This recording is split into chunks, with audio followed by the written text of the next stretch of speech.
بسم اللہ الرحمن الرحیم فمن زحزح عن النار وادخل الجنة فقد فاز وما الحیاۃ الدنیا الا متاع الغرور رب اشرح لی صدری ویسر لی امری واحلل عقدۃ من لسانی یفقہوا قولی رب زدنی علما وزدنی فہما سبحانک لا علم لنا الا ما علمتنا انک انت العلیم الحکیم۔ حقیقی کامیابی انسان کی یہ ہے کہ وہ جہنم سے بچا لیا گیا اور جنت کے اندر اس کو داخلہ مل گیا۔ اللہ تبارک و تعالیٰ کے ہاں یہ دنیا کی قدر و قیمت کچھ بھی نہیں ہے۔ یہ دنیا کا ساز و سامان یہ دھوکے کا سامان ہے۔ آج کسی کے پاس ہے تو کل کسی کے پاس، یہ آخر کار ختم ہو جائے گا، انسان بھی ختم ہو جائے گا اور یہ دنیا کا ساز و سامان بھی۔ تو اللہ تبارک و تعالیٰ نے مکلف مخلوق کو یہ رغبت دلائی ہے کہ تو دنیا میں امتحان کے لیے آیا ہے۔ الذی خلق الموت والحیات لیبلوکم ایکم احسن عملا، تو اس سے تو نے پاس ہونا ہے اور اس کے نتیجے میں جہنم سے تجھے بچا لیا جائے گا اور جنت کا داخلہ مل جائے گا۔ فرمایا فمن زحزح عن النار وادخل الجنة فقد فاز، جو انسان جہنم سے بچا لیا گیا اور جنت کے اندر اس کو داخلہ دے دیا گیا وہ کامیاب ہو گیا۔ وما الحیاۃ الدنیا الا متاع الغرور، اور یہ دنیا کا ساز و سامان دھوکے کا سامان ہے۔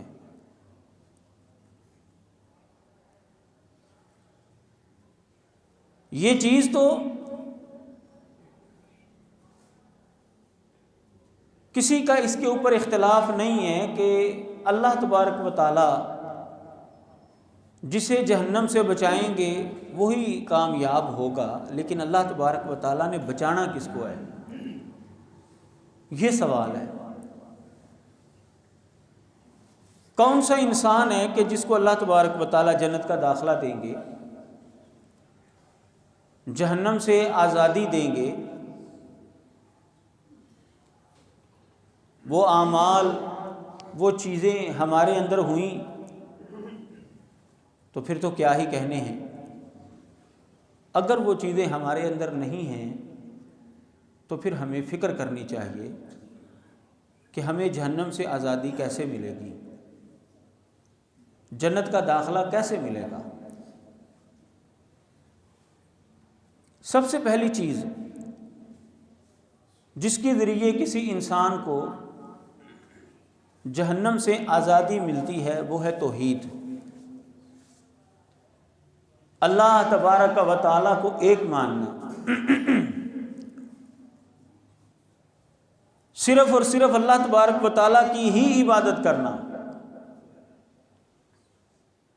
قرآن مجید کو پڑھ کر دیکھتے ہیں تو یہ بات ہمیں معلوم ہوتی ہے کہ مکے کے لوگ اللہ تبارک و تعالیٰ کو مانتے تھے۔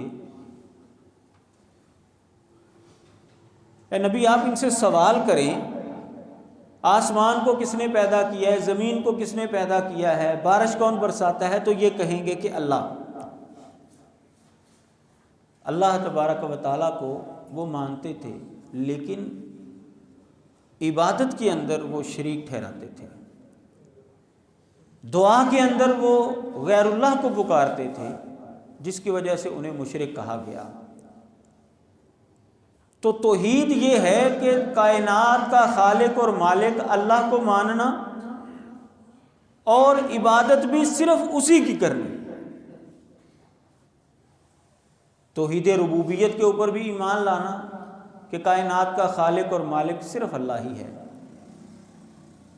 توحید الوہیت کے اوپر بھی ایمان لانا کہ عبادت کا حقدار صرف اللہ ہے. توحید الاسماء والصفات، اس کے اوپر بھی ایمان لانا کہ جو خصوصیات، جو صفات، جو نام اللہ تبارک و تعالیٰ کے ہیں، جس معنی اور مفہوم کے اندر ہیں، وہ صرف اسی کی ذات کے لیے خاص ہیں. اللہ تعالیٰ کی کوئی بھی صفت غیر اللہ کے اندر نہیں پائی جاتی.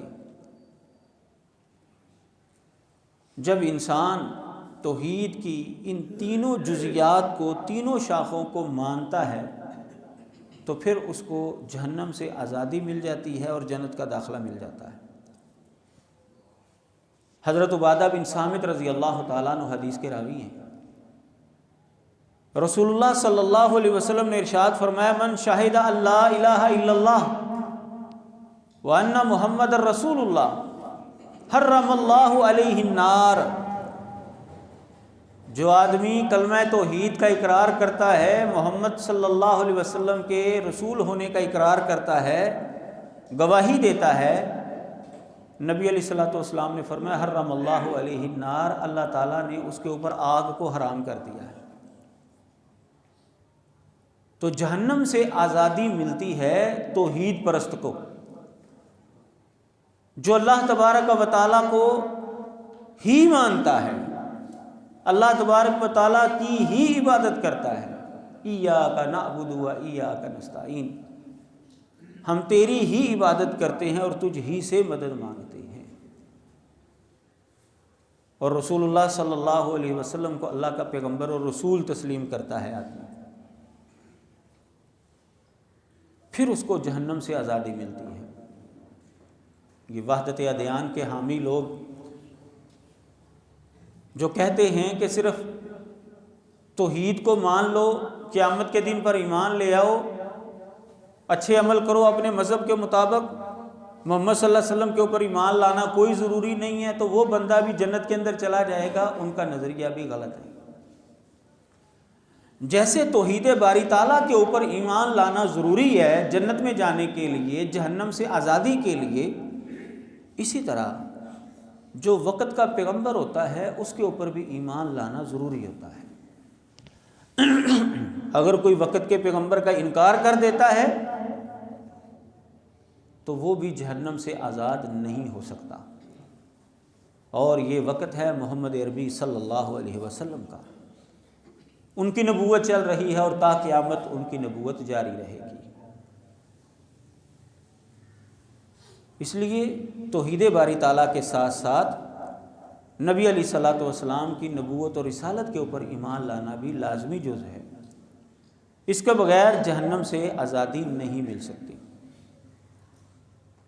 یہ حدیث جو میں نے آپ کے سامنے پڑھی ہے، یہ صحیح مسلم کی حدیث ہے، مستدرک حاکم کے اندر حدیث ہے. اسی کلمے کے حوالے سے نبی علیہ الصلوۃ والسلام کا فرمان ہے، انی لأعلم کلمۃ لا یقولها عبد حقا من قلبہ. آپ نے فرمایا میں ایسا کلمہ جانتا ہوں کہ جو بھی بندہ اپنے دل سے اس کو سچا جانتے ہوئے ادا کرتا ہے، فیموت علی ذالک، اور اس پر اس کی موت واقع ہو جاتی ہے، اسی عقیدے کے اوپر قائم ہے، دل سے وہ اللہ کی توحید کا اقرار کرتا ہے، نبی علیہ الصلوۃ والسلام کی رسالت کا اقرار کرتا ہے، دونوں چیزوں کو وہ مانتا ہے، اور اسی حالت کے اندر اس کی وفات ہوتی ہے، تو نبی علیہ الصلوۃ والسلام نے فرمایا الا حرمہ اللہ علی النار، اللہ تبارک و تعالیٰ اس کو جہنم کی آگ کے اوپر حرام کر دیتے ہیں، اسے جہنم میں نہیں جانے دیں گے، آگ اس کے اوپر حرام ہے. تو جہنم سے آزادی یہ اس انسان کو ملتی ہے جو توحید پرست ہے اور رسول اللہ صلی اللہ علیہ وسلم کی نبوت اور رسالت کے اوپر ایمان لاتا ہے. حضرت اتبان رضی اللہ تعالیٰ عنہ حدیث کے راوی ہیں. نبی علیہ الصلوۃ والسلام نے فرمایا ان اللہ حرم علی النار من قال لا الہ الا اللہ یبتغی بذالک وجہ اللہ. جو اللہ کا چہرہ چاہتے ہوئے لا الہ الا اللہ کا اقرار کرتا ہے نبی علیہ الصلوۃ والسلام نے فرمایا اللہ تبارک و تعالیٰ اس کو جہنم کی آگ پر حرام کر دیتے ہیں، اس کے اوپر جہنم کی آگ حرام ہے۔ اس حدیث سے بھی یہ مسئلہ واضح طور پر معلوم ہو رہا ہے۔ حضرت جابر رضی اللہ تعالیٰ عنہ حدیث کے راوی ہیں، رسول اللہ صلی اللہ علیہ وسلم نے فرمایا من مات لا یشرک باللہ شیئا دخل الجنہ ومن مات یشرک باللہ دخل النار۔ صحیح مسلم کے اندر حدیث ہے کہ جو آدمی اس حالت کے اندر مرا کہ اس نے اللہ کے ساتھ کسی کو شریک نہیں ٹھہرایا تو وہ جنت کے اندر چلا جائے گا، اور جو آدمی اس حالت کے اندر مرا کہ اس نے اللہ کے ساتھ شریک ٹھہرایا تھا داخل النار، وہ جہنم کے اندر چلا جائے گا، آگ کے اندر چلا جائے گا۔ تو جہنم سے آزادی کے لیے انسان کا توحید پرست ہونا یہ ضروری ہے۔ اگر جہنم سے آزادی توحید کے بغیر مل جاتی تو نبیوں کے سلسلے کی کوئی ضرورت نہیں تھی۔ اللہ تبارک و تعالیٰ نے رسول کیوں بھیجے ہیں؟ اسی لیے بھیجے ہیں کہ لوگوں کو پتہ چل جائے کہ اللہ تبارک و تعالیٰ کی شان اور عظمت کیا ہے، اللہ تبارک و تعالیٰ کے بارے میں جو غلط نظریات رائج ہو چکی ہیں معاشرے کے اندر ان کو ختم کیا جائے، اس کی غلطی واضح کی جائے۔ تو اگر کوئی سمجھتا ہے نا کہ توحید کے بغیر نجات مل جائے گی، وہ انسان خود بھی گمراہ ہے اور لوگوں کو بھی گمراہ کرے گا۔ توحید کے بغیر نجات نہیں ہے، وگرنہ سلسلہ انبیاء کا کوئی مقصد باقی نہیں رہتا۔ قرآن مجید میں اللہ تبارک و تعالیٰ نے فرمایا ہے انہ من یشرک باللہ فقد حرم اللہ علیہ الجنہ ومأواہ النار، کہ جس نے اللہ کے ساتھ شریک ٹھہرایا، اللہ کے ساتھ شرک کیا، اللہ تبارک و تعالیٰ نے اس کے اوپر جنت کو حرام کر دیا ہے اور اس کا ٹھکانہ آگ ہے۔ جو توحید پرست ہے وہ جہنم سے آزاد ہے، اور جو مشرک ہے، شرک کرتا ہے، وہ جنت سے آزاد ہے، جنت کے اندر داخلہ نہیں اس کو ملے گا۔ یہ دونوں انتہائے ہیں، توحید پرست جہنم سے آزاد ہے اور شرک والا جنت سے آزاد ہے۔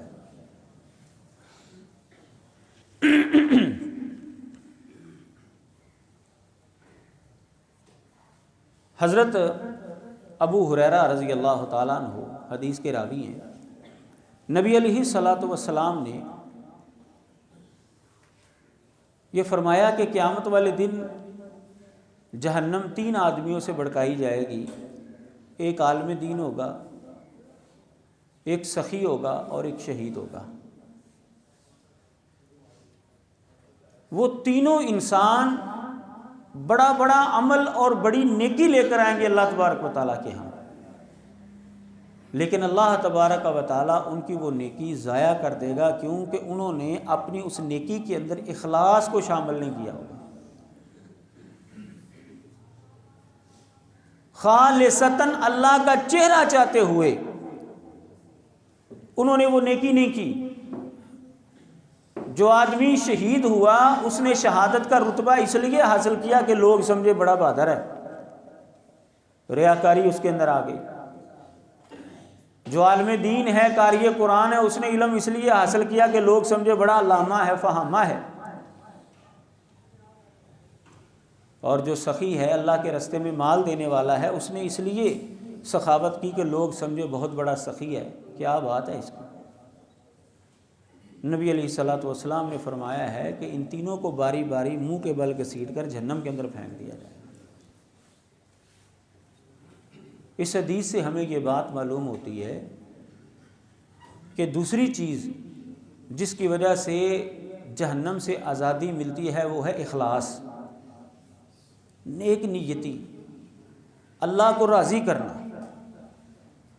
اگر کوئی انسان کسی بھی نیکی کے اندر اللہ کی رضا کو چھوڑ دیتا ہے، ریاکاری اس کے اندر آ جاتی ہے، تو اس کو جہنم سے آزادی نہیں ملتی۔ وہ نیکی اس کو جہنم سے بچانے کی بجائے الٹا جہنم میں لے جانے کا ذریعہ بن جائے گی۔ یہ صحیح مسلم کی حدیث جو آپ کے سامنے رکھی گئی، اس سے یہ مسئلہ واضح طور پر معلوم ہو رہا ہے۔ تو پہلی چیز جس کے ذریعے انسان کو جہنم سے آزادی ملتی ہے وہ ہے توحید، نبی علیہ الصلوۃ والسلام کی رسالت کا اقرار، اور دوسری چیز اخلاص۔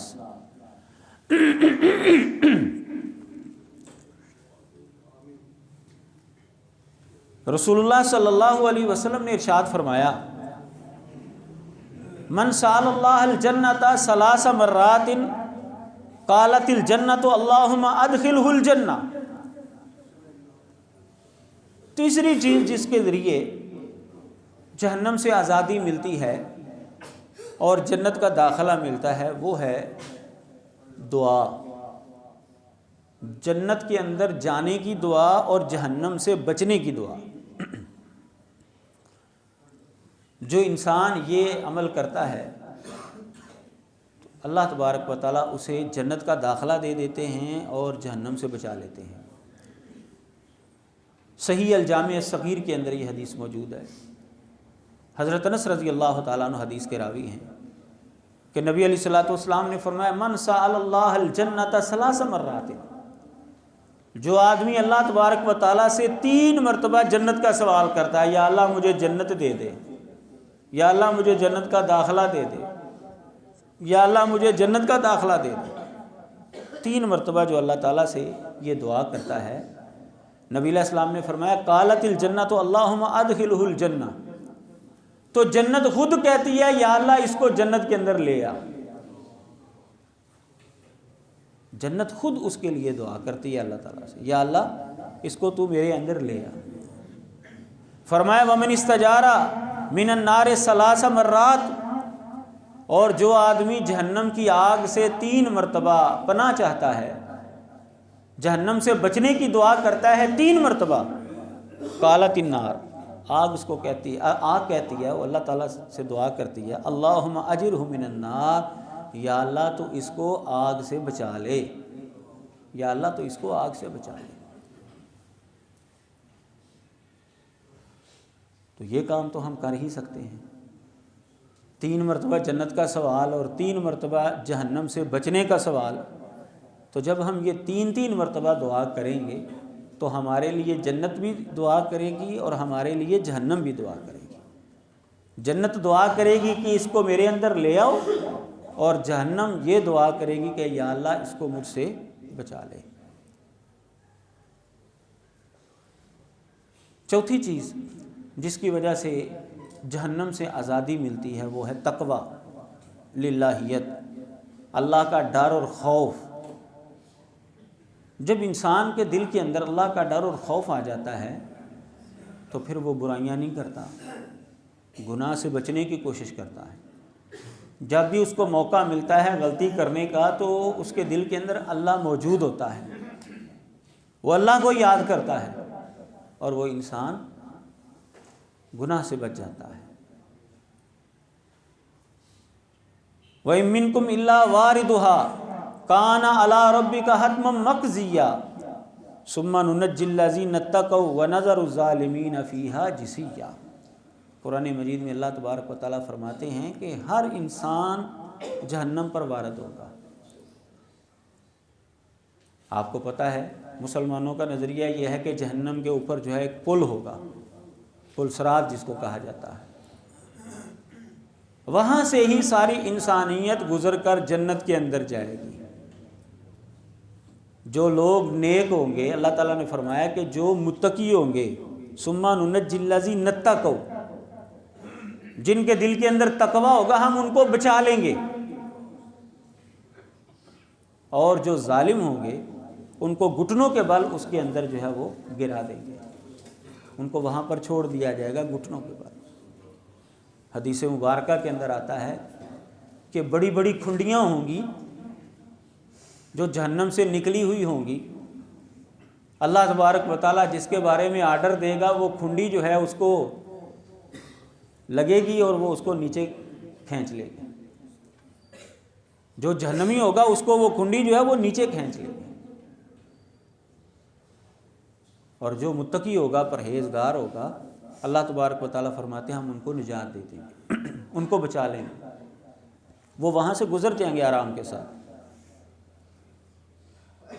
تو تقویٰ للہیت یہ ایک ایسی چیز ہے کہ جس کے ذریعے انسان جہنم سے بچ سکتا ہے۔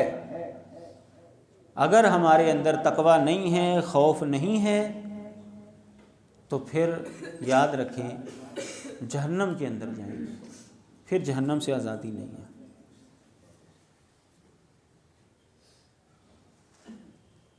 روزہ پانچویں چیز جس کے ذریعے جہنم سے آزادی ملتی ہے وہ ہے روزہ۔ رسول اللہ صلی اللہ علیہ وسلم نے ارشاد فرمایا الصیام جنہ، روزہ ڈال ہے، کس سے؟ من النار، آگ سے۔ روزہ جو ہے یہ انسان کو، روزے دار کو آگ سے بچانے کا کام کرے گا۔ کیسی ڈال ہے؟ کہ جنت احدکم من القتال، جیسا کوئی بندہ جنگ کے اندر اپنی ڈال لے کر جاتا ہے نا، بدِ مقابل کا وار روکتا ہے اس کے اوپر، ایسے ہی روزہ جو ہے جہنم کی آگ کو روکے گی، اس روزے دار تک پہنچنے نہیں دے گا۔ روزہ جو ہے وہ جہنم کی آگ اور اس روزے دار کے درمیان ڈال کے طور پر جو ہے وہ کھڑا ہو جائے گا۔ سنن ابن ماجہ کے اندر یہ حدیث موجود ہے اور صحیح حدیث ہے۔ اس حدیث سے معلوم ہوا کہ روزے دار انسان بھی جہنم کی آگ سے بچ جائے گا۔ صحیح بخاری کے اندر حدیث ہے، رسول اللہ صلی اللہ علیہ وسلم نے ارشاد فرمایا ما من عبد یصوم یوما فی سبیل اللہ الا بعد اللہ بذلک اليوم وجہہ عن النار 70 خریفا۔ نبی علیہ الصلوۃ والسلام فرماتے ہیں کہ جس انسان نے اللہ کے راستے میں ایک روزہ رکھا، ایک روزہ، ایک دن وہ اللہ کے لیے بھوکا اور پیاسا رہا، اللہ کے راستے میں جہاد پر ہے، وہ مجاہد ہے، اور اس نے وہاں پر ایک روزہ رکھا۔ رمضان کے روزے ان کا مقام اور مرتبہ اپنا ہی ہے، وہ کیونکہ فرض ہیں۔ جہاد کے اندر روزہ رکھنا یا عام حالت کے اندر روزہ رکھنا یہ نفل ہے۔ نفل روزے کا ثواب آپ اندازہ کریں، نبی علیہ السلام نے کتنا بیان کیا ہے، تو جو فرضی روزے ہیں ان کا ثواب کتنا ہوگا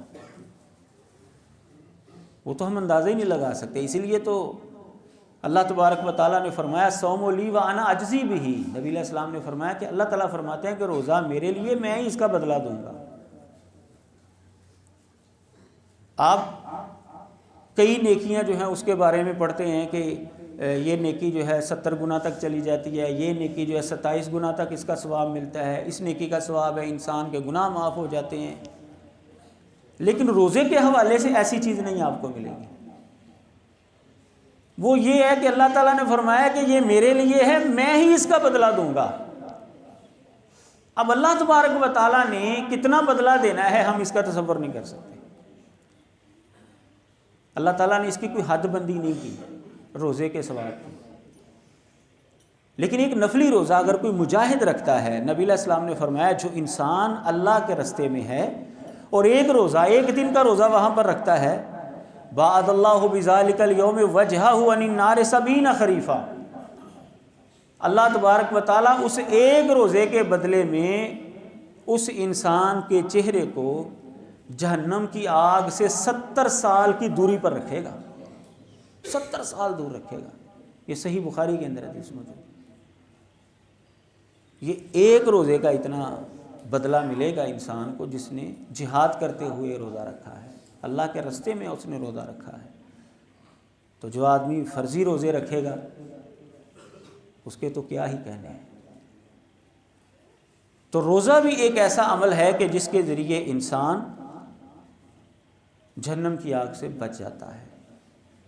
اسی طرح جو انسان تکبیر اولیٰ کے ساتھ 40 دن نماز پڑھتا ہے جماعت کے ساتھ، پہلی تکبیر جب امام اللہ اکبر کہہ کر نماز میں شامل ہوتا ہے تو وہ انسان موجود ہوتا ہے صف کے اندر، امام کے ساتھ ہی آ کر اللہ اکبر وہ کہتا ہے، تو نبی علیہ الصلوۃ والسلام نے ارشاد فرمایا کہ جو آدمی 40 دن تک جماعت کے اندر نماز پڑھتا ہے، یدرک التکبیرۃ الاولیٰ، پہلی تکبیر کو وہ پا لیتا ہے امام کے ساتھ، کتب لہ براءتان، اس کے لیے 2 آزادیاں لکھی جاتی ہیں۔ یہ حدیث سنن ترمذی کے اندر اور صحیح حدیث ہے، نبی علیہ السلام نے فرمایا کہ 2 آزادیاں لکھی جاتی ہیں اس کے لیے، براءۃ من النار و براءۃ من النفاق۔ ایک آزادی اس کے لیے جہنم سے لکھی دی جاتی ہے کہ یہ بندہ جہنم سے آزاد ہے، وبراءۃ من النفاق، اور دوسری آزادی یہ لکھ دی جاتی ہے کہ اس بندے کے دل کے اندر نفاق نہیں ہے، یہ بندہ پکا مومن ہے، پکا مومن ہے۔